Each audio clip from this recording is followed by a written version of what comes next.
यावेळी नेते प्रकाश राज यांनी कोकरोच जनता पार्टीच्या आंदोलनामध्ये सहभाग घेत त्यांना पाठिंबा दिलाय। तरुणांच्या मागण्यांसाठी प्रकाश राज यांनी जंतर मंतरवरच रात्र काढली।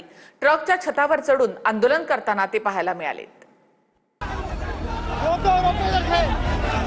सीजेपीच्या आंदोलनाला सुरुवातीपासून पाठिंबा देणारे प्रकाश राज कालपासून जंतर मंतरवर दाखल झाले होते।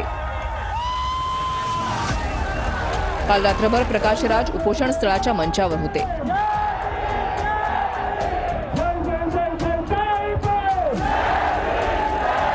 आंदोलकांसोबत जागून त्यांनी रात्र काढली।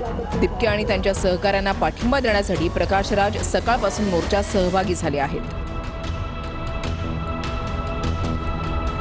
दिपके आणि वांगचुक यांच्या पत्नी ज्या ट्रकमधून संसदेच्या दिशेने निघाले त्या ट्रकच्या छतावर बसून प्रकाश राज आंदोलकांना मार्गदर्शन करताना दिसले। प्रकाश राज त्यांच्या अभिनयामुळे दक्षिण भारतात प्रचंड लोकप्रिय आहेत। त्यासोबतच त्यांच्या राजकीय भूमिकांमुळेही ते कायम चर्चेत असतात।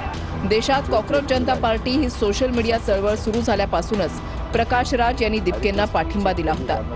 जंतर मंतरवरील सीजेपीच्या पहिल्या आंदोलनातही ते सहभागी झाले होते। वांगचुक यांना पोलिसांनी ताब्यात घेतलं तेव्हाही प्रकाश राज सीजेपीच्या पाठीशी ठामपणे उभे राहिले।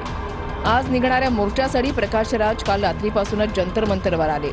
उपोषणासाठी उभारलेल्या स्टेजवरच प्रकाश राज यांनी रात्र काढली। सर्व तरुण आंदोलकांना ते मंचावरून धीर देत होते। प्रकाश राज यांचा आंदोलनातला सहभाग हा सोशल मीडियामध्ये चांगला चर्चेत आहे। आज संसदेवर मोर्चा निघाला तेव्हाही प्रकाश राज सर्वात पुढे होते।